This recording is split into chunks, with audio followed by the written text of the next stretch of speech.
Welcome to the Leaders on Point podcast, where we help you unlock your leadership success.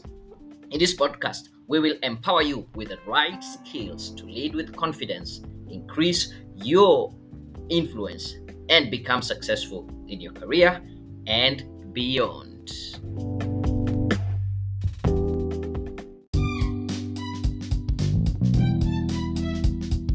I'm your host, Daniel Mutuku, a leadership and career coach, together with my co-host, Susan Kiamba, a career coach, Gallup certified strengths coach, and she helps banking professionals get unstuck in their career.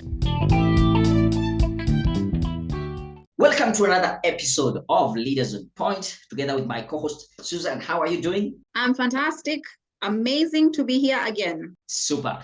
This topic, I think it's a big one about toxic work environment.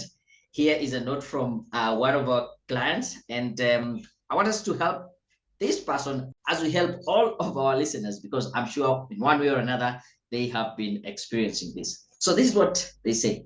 Dear coach, I have been offered a job at a company.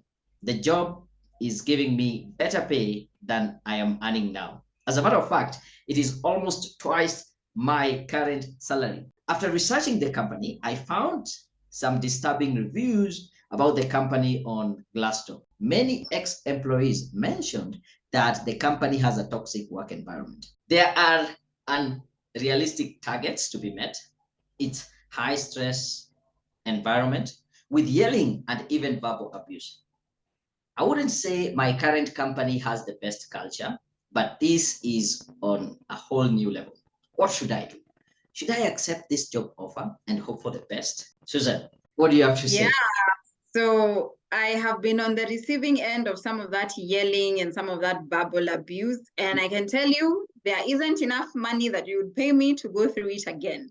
So I think it's important to just mention to this person that money is not everything. Because sometimes money blinds us to the deeper, more important things. So remember, you're going to be spending a lot of time at work. So you want to know that the environment at work not only allows you to deliver on your responsibilities, also known as the thing you're being hired for, but that you also enjoy going to work. Because why would you want to go to a place every single day where the targets are unrealistic, you're being insulted, you're called names? You're a grown-up, not a doormat. I don't think anyone exists in this world to be anyone's doormat. So first things first, please do not let the salary blind you. So forget about the money. Take the money out of the equation so that you can now come to a place of logical thinking, because I think money makes us go a little bit excited, get a bit excited, and we forget that money is not everything. So that's the first thing I'd say. Money is not everything. There are some other things that you need to look out for. And it's a good thing that this person have done research, because at least they've gotten an idea of what kind of environment is waiting for them out there. My only caveat is this. Please remember, sometimes the people who put reviews on Glassdoor are also disgruntled former employees, so they might not be giving you the full picture. So before you make a decision based on a couple of reviews on Glassdoor, use multiple ways to investigate this company. Look at what's out there on social media about them. Look at people who are actually working there. Talk to your friends and family members or people you know who are actually working there, and hear from the horse's mouth whether this is actually the case. And then, of course, during your interview, I hope you ask them tough questions, because sometimes the red flags actually come up during those interviews. If they're in too much of a hurry to try and fill this position, they have had a high turnover of people in that position, and they are not telling you the reasons why people are leaving, that should actually be a red flag. But that said, Daniel, I think we are really talking about toxic work environments. What are your thoughts on this? I hadn't thought about the idea of just following the reviews, but I also feel like if it is one or two bad reviews, we can easily say this might be disgruntled employees. But if there are so many, it is overwhelming, like everybody, it might be something you can consider.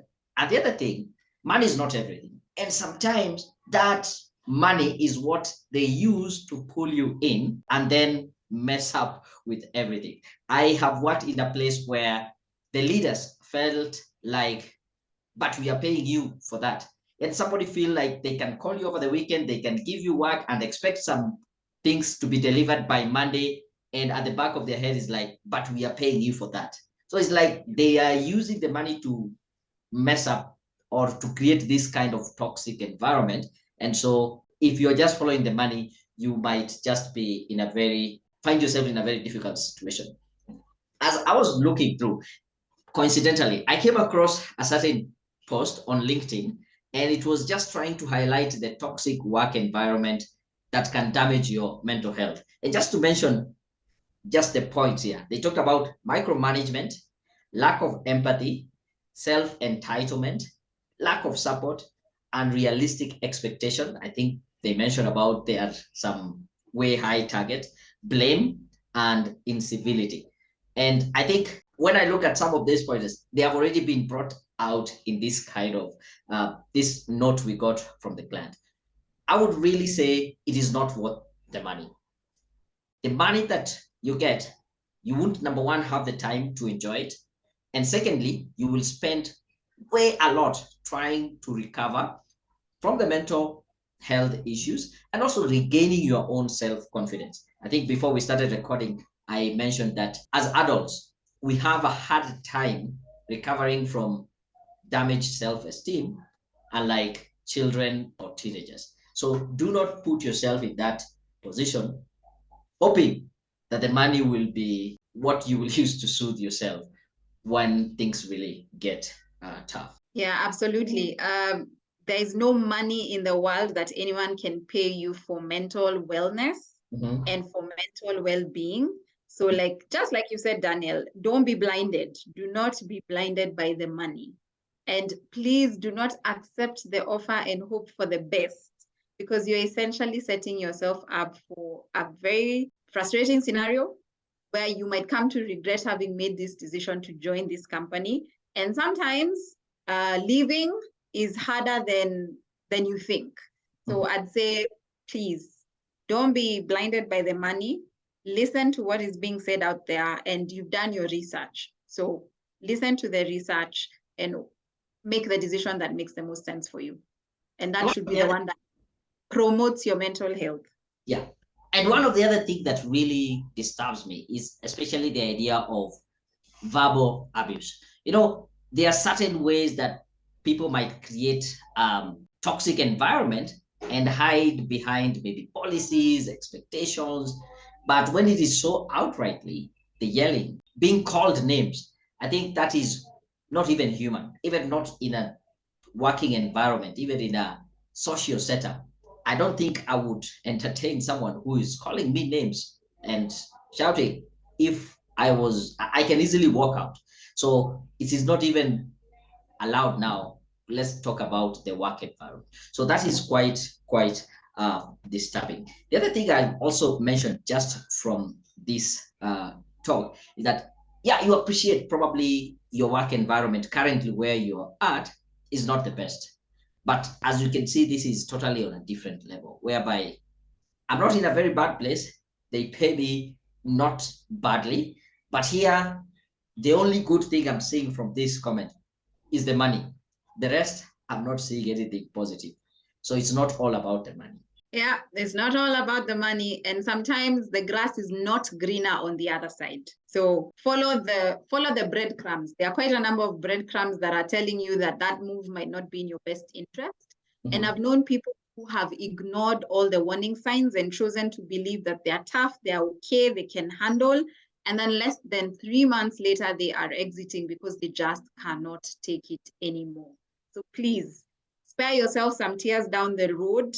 Make the decision. It's a tough call, particularly if you really, really, really were looking forward to this promotion, making the move and working in a different environment, but choose you first over the money. And if the grass is greener on the other side, know they pay a higher water bill. That's the other thing to think about. Yeah. Yeah, so why are they paying a higher water bill is the question to ask. That's so true. And this brings me another story. Actually, I was talking to one of my clients, a coaching client, And she mentioned that she had been going for so many interviews, but this one, she was actually called to go for an interview at 6 a.m. And of course, she thought it was a test. She decided to go. She was there by 6 a.m.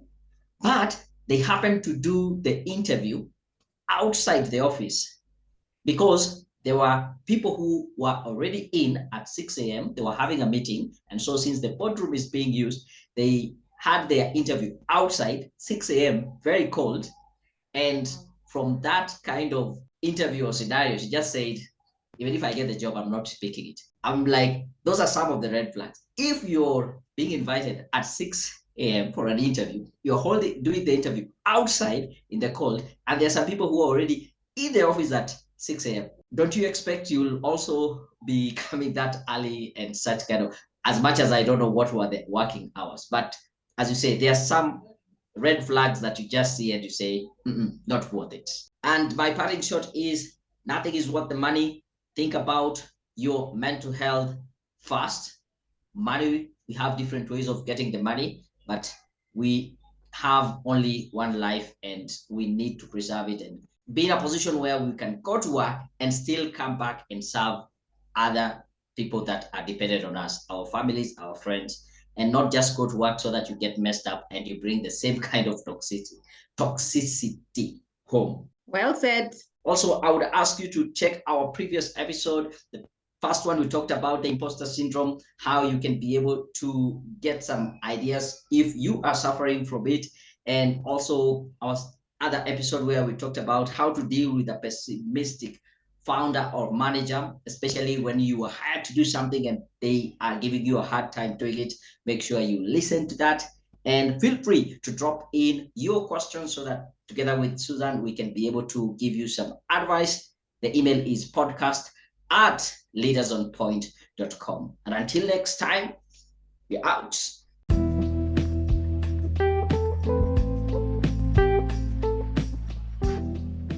Are you facing any leadership, career, or professional challenge?